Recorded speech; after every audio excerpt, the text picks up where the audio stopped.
கம்யூதாஸ் kitchen சொந்தங்கள் அனைவருக்கும் வணக்கம். எல்லோரும் எப்படி இருக்கீங்க? நல்லா இருக்கீங்களா? நம்ம சொந்தங்கள் அனைவரும் நீண்ட ஆயுளோடும் ஆரோக்கியத்தோடும் இருக்கணும்னு ஆண்டவனை பிரார்த்தனை பண்ணிவிட்டு இன்றைக்கான வீடியோ என்னன்னு பார்க்கலாம். இன்றைக்கி ஹார்லிக்ஸை பயன்படுத்தி ஒரு பர்ஃபி ரெசிபி தான் நம்ம பார்க்க போகிறோம்.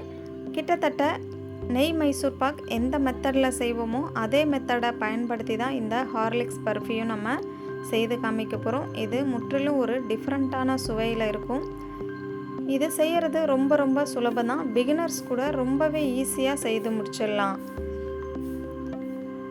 நம்ம வீட்டு குட்டீஸ் கூட விரும்பி வாங்கி சாப்பிடுவாங்க. அந்த அளவுக்கு இந்த ஹார்லிக்ஸ் பர்ஃபி இருக்கும். வாங்க இதை எப்படி செய்கிறதுன்னு பார்க்கலாம்.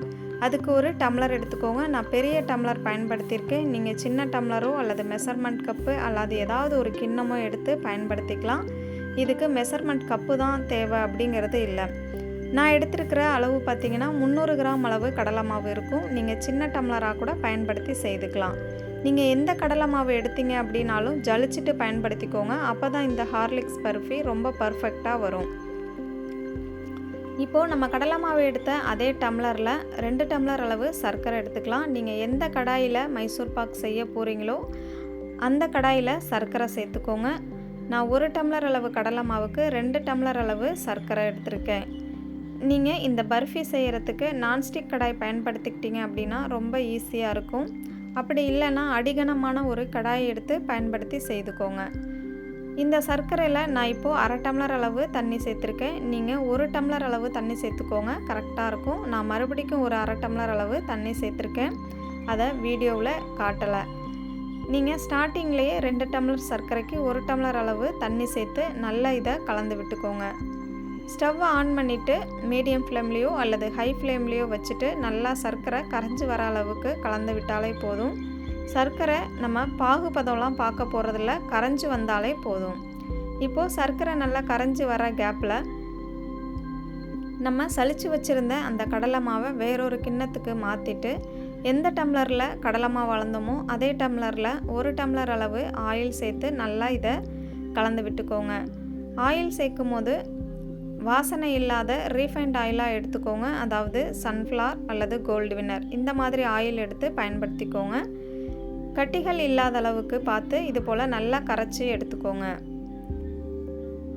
இது ஒரு ஓரமாக இருக்கட்டும். நம்ம மைசூர் பாக் செய்யும் போது ஆயில் தேவைப்படும். அதே ரீஃபைண்ட் ஆயில் ஒரு 1/2 டம்ளர் எடுத்துக்கோங்க. எந்த டம்ளரில் கடலை மாவு எடுத்தோமோ அதே டம்ளரில் 1/2 டம்ளர் அளவு ஆயில் எடுத்துக்கோங்க. 1 டம்ளர் அளவு ஆயில் சேர்த்து கடலை மாவை கரைச்சி வச்சுட்டோம். 1/2 டம்ளர் ஆயில், அது கூடவே 1 டேபிள் ஸ்பூன் அளவு நெய்யும் சேர்த்து நல்லா இதை சூடுபடுத்திக்கலாம். இப்போ பாருங்கள், நமக்கு சர்க்கரை நல்லா கரைஞ்சி வந்திருக்கு. இதில் பிசுக்கு பதமும் பார்க்க தேவையில்லை, பாகு பதமும் செக் பண்ண தேவையில்லை. ஜஸ்ட்டு கரைஞ்சி வந்தாலே போதும். நமக்கு சர்க்கரை நல்லாவே கரைஞ்சி வந்திருக்கு. நீங்கள் ரேசன் சர்க்கரை பயன்படுத்துனீங்க அப்படின்னா சர்க்கரை நல்லா கரைஞ்சதும் டீ ஃபில்டர் வச்சு வடிகட்டிட்டு எடுத்துக்கோங்க. இப்போது ஆயிலையும் நம்ம நல்லா ஹீட் பண்ணிட்டோம். நம்ம சேர்த்துருந்த 1 டேபிள் ஸ்பூன் நெய்யும் நல்லா உருகி வந்திருக்கு. அதை வேறொரு ஸ்டவ்வில் மாற்றி வச்சுட்டு இப்போது நம்ம ஆல்ரெடி சர்க்கரையை கரைச்சி வச்சுருந்தோம் இல்லையா, அந்த சர்க்கரையில் கடலை மாவு கலவையும் சேர்த்துருங்க. கடலை மாவில் நம்ம 1 டம்ளர் அளவு ஆயில் சேர்த்து கரைச்சி வச்சுருந்தோம். அந்த கலவையை சேர்த்து நல்லா இது போல் கைவிடாமல் கலந்து விட்டுக்கோங்க. கடலை மாவு நல்லா வெந்து திக்னஸ் ஆகி வரும். அந்த ஸ்டேஜில் நம்ம ஆல்ரெடி சூடு பண்ணி வச்சுருக்கோம் பார்த்திங்களா ஆயில், அதிலிருந்து 1 குழிக்கரண்டி அளவு ஆயில் சேர்த்து நல்லா கலந்து விட்டுக்கோங்க. குழிக்கரண்டினா நான் பெரிய அளவு எடுக்கலை, சட்னிக்கெலாம் பயன்படுத்துவோம் பார்த்திங்களா, அந்த மாதிரி சின்ன கரண்டியாக தான் பயன்படுத்தியிருக்கேன்.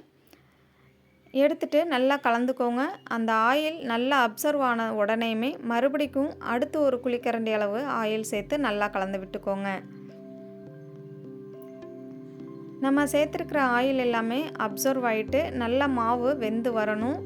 இப்போ பாருங்கள், நமக்கு பாதி அளவு வெந்து ரெடியாகி வந்திருக்கு. இப்போது நம்ம கடைசியாக 1 குழிக்கரண்டி அளவு ஆயிலையும் சேர்த்துடலாம். நம்ம 1/2 டம்ளர் அளவு ஆயில், 1 டேபிள் ஸ்பூன் அளவு நெய் சேர்த்து சூடு பண்ணி வச்சுருந்தோம். இப்போ நான் எல்லாத்தையுமே சேர்த்துட்டேன்.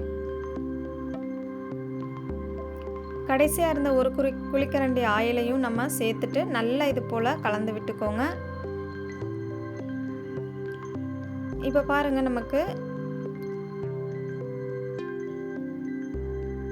முக்கால்வாசி அளவு வெந்து வந்திருக்கு. இந்த ஸ்டேஜில் ஒரு 10 ரூபா பாக்கெட் ஹார்லிக்ஸ் நான் கடையில் வாங்கியிருக்கேன். அதை நம்ம இது கூட சேர்த்துடலாம்.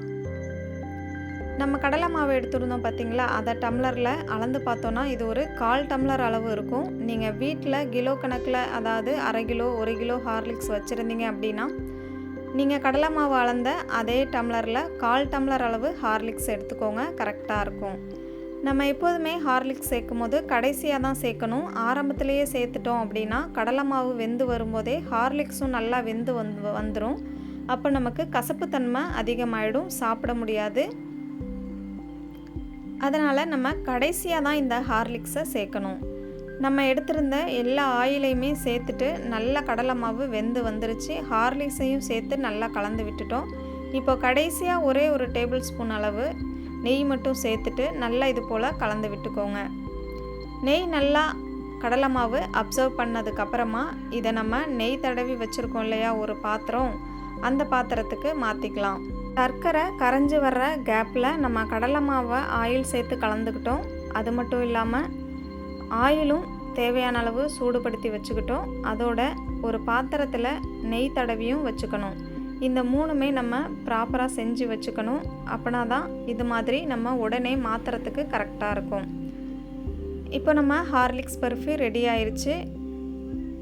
நம்ம இந்த பர்ஃபி செய்கிறதுக்கு ஒரு உயரமான பாத்திரம் எடுத்துக்கோங்க. அப்போ தான் நடுவில் இருக்கிற பகுதி நல்லா வெந்து கலர்ஃபுல்லாக வரும்.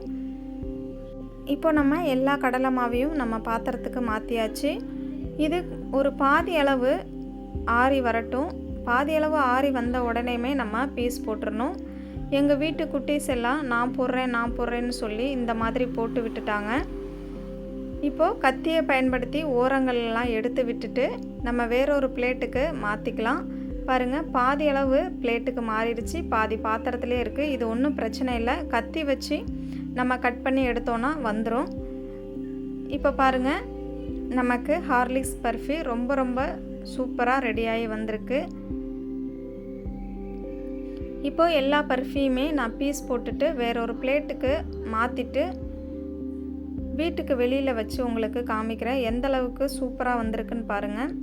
ஹார்லிக்ஸ் மணத்தோட ரொம்பவே டேஸ்டியாக இருந்துச்சு.